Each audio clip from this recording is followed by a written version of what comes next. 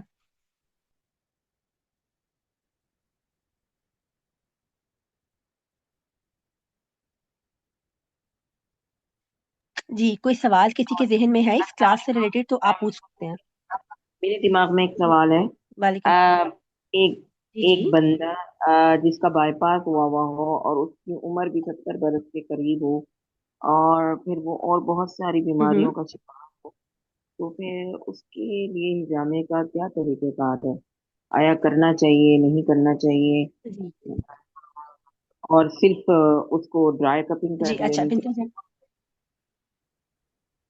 بالکل ہم ان شاء اللہ تعالیٰ ان ساری کرونک ڈیزیز کے بارے میں پڑھیں گے، اور کہ کیا اللہ تعالیٰ نے ان کے لیے ہجامہ نہیں اتارا. بالکل ہمیں یہی تو ڈفرینشیٹ کرنا ہے کہ ہم کس کو کر سکتے ہیں کس کو نہیں کر سکتے. ویسے ان شاء اللہ اس کو ڈیٹیل میں پڑھیں گے، لیکن میں آپ کو بتاؤں ہم ایسے ہارٹ پیشنٹ کو بھی ہجامہ کر سکتے ہیں ان کے اسٹنٹ بھی ڈلے ہوں یا ان کا کوئی بھی بائی پاس ہو، ان کو بیک کے پوائنٹ لگائے جاتے ہیں، فرنٹ کے نہیں لگائے جاتے اور بہت زیادہ نہیں لگائے جاتے.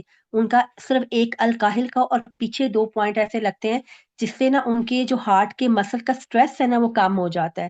تو اس سے ہم نے بڑا فائدہ دیکھا ہے، میں نے 70+ خواتین کو بھی لگا کے دیکھا ہے تو ان کو بھی فائدہ ہوتا ہے. اور جن کے ملٹیپل ایشوز ہوتے ہیں نا ان کو کیسے ہینڈل کرنا ہے یہ بھی انشاءاللہ ہم سیکھیں گے. اب دیکھیں نا کسی کو شوگر ہے، ہارٹ کا پرابلم ہے، یورک ایسڈ ہے، کولیسٹرول ہے، تو ہم نے ان کا پورا باڈی تو نہیں نا چھید کے رکھ دینی. تو پھر ہمیں یہ پتا ہونا چاہیے کہ ہم نے کیا پوائنٹس لگانا ہے. اسی لیے ہم آرگنس کو پڑھیں گے کہ کون